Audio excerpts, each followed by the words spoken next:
और आदिवासियों के जंगल उजाड़े जा रहे हैं, आदिवासियों की जमीनें छीनी जा रही है। यदि इसी तरह आदिवासी समाज की तौहीन होती रही तो हमारे पास अंतिम विकल्प यही है कि हम बिल प्रदेश की मांग करते हैं और बिल प्रदेश के लिए हम सड़क से लेकर के सदन तक लड़ेंगे और इस बिल प्रदेश को लेके रहेंगे। लगता है दौलत नहीं है सभापति महोदय, लगता है दौलत नहीं है। सर मेरा 1 मिनट तो कम से कम इसी मामले में चला गया। टाइम चला क्या? माननीय सभापति महोदय, मेरा आधा समय तो ऐसे ही चला गया। मैं माननीय सभापति महोदय को 1 मिनट काटा जाए। मुझे राज्यपाल अभिभाषण पर बोलने का अवसर प्रदान करने पर धन्यवाद जोहार करता हूं।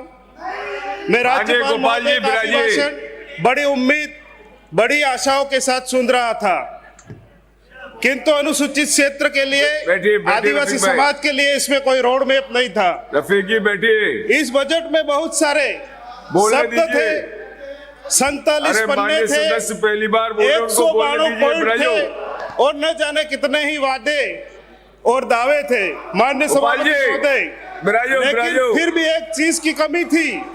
अरे यहाँ पर दलित सदन को नियम परंपराओं से चलने दिया जाए और इसकी गरिमा बना के चलो। और इस देश का प्रथम नागरिक आदिवासी समाज के लिए कोई रोड मैप नहीं था, न ही शिक्षा के लिए ठोस प्रावधान थे, न स्वास्थ्य के लिए विशेष पॉलिसी थी, न पलायन रोकने की कोई योजना, और आदिवासी समाज की ढाल, आदिवासी समाज का सुरक्षा कवच 5वीं का तो जिक्र तक नहीं था। माननीय सभापति महोदय, मैं बताना चाहूंगा प्रदेश की जनता, खासकर अनुसूचित क्षेत्र और आदिवासी अंचल में लोग आज सरकार की नीतियों से परेशान हैं। 84 विधानसभा सहित पूरे अनुसूचित क्षेत्र में आज भी पानी, स्वास्थ्य, शिक्षा, सड़क और रोजगार की बुनियादी सुविधाओं की भारी कमी है। इसके साथ साथ अनुसूचित क्षेत्र में लगातार हर भर्तियों में पद कम दिए जा रहे हैं, चाहे एलडीसी की भर्ती हो, चाहे पटवारी की भर्ती हो, चाहे शिक्षक भर्ती हो, और हर प्रकार की भर्तियों में पद कम दिए जा रहे हैं। और 45% का जो रिजर्वेशन का कोटा है उसकी भी सही तरीके से पालना नहीं की जा रही है। सरकार बड़े बड़े दावे तो करती है, लेकिन जमीनी स्तर पर हालत जस के तस है। और शिक्षा की हम बात करें तो शिक्षा के क्षेत्र में सरकार की नीति आदिवासी बच्चों और शिक्षकों दोनों के भविष्य के साथ खिलवाड़ कर रही है। बच्चों को विद्यालय मर्ज शिफ्ट के कारण दुर्गम इलाकों में बच्चों को 3 से 4 किलोमीटर दूर जाना पड़ रहा है, जिससे ड्रॉप आउट बढ़ रहा है।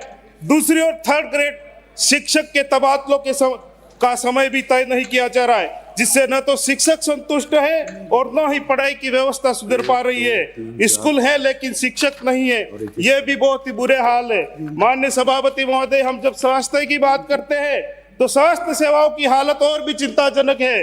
सामुदायिक स्वास्थ्य केंद्रों में डॉक्टर और विशेषज्ञ नहीं है, भवन अधूरे हैं और समय पर एम्बुलेंस नहीं पहुंचती है।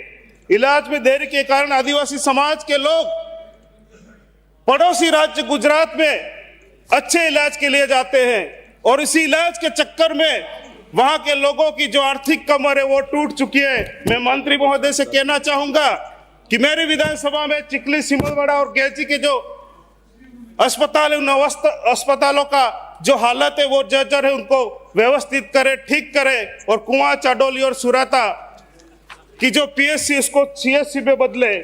माननीय सभापति महोदय, अब मैं युवाओं की बात करूं तो इस बजट में राजस्थान के युवाओं को फिर से निराश किया। मैं सरकार से पूछना चाहता हूं कि क्या युवाओं की पीड़ा आपको नजर नहीं आ रही है? प्रतियोगिता परीक्षा की तैयारी में विद्यार्थियों की जवानी खप चुकी है। घर से उम्मीद, समाज से दबाव लेकर युवा जी रहा है। यह सिर्फ बेरोजगारी नहीं, सामाजिक संकट है और यह संकट युवाओं के लिए एक आपदा बन चुका है।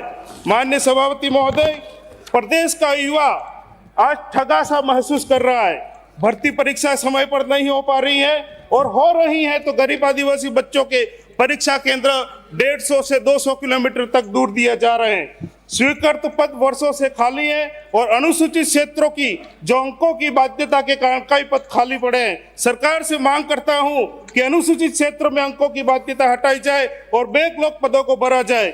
अस्थायी नौकरियों की जगह संविदा व्यवस्था बढ़ाई जा रही है। राजीव गांधी युवा मित्र जिन्होंने गांव-गांव सरकार की योजनाओं में काम किया, सरकार बनते ही निकल दिए गए और आज वे दर-दर की ठोकरें खाने को मजबूर है। माननीय सभापति महोदय, मैं कहना चाहूंगा कि अभी हाल ही में हम डबल इंजन की सरकार की बात करते हैं, सुनने में हमें अच्छा लग रहा है, पर आदिवासियों के जंगल उजाड़े जा रहे हैं, आदिवासियों की जमीनें छीनी जा रही हैं और पहाड़ों को काटा जा रहा है।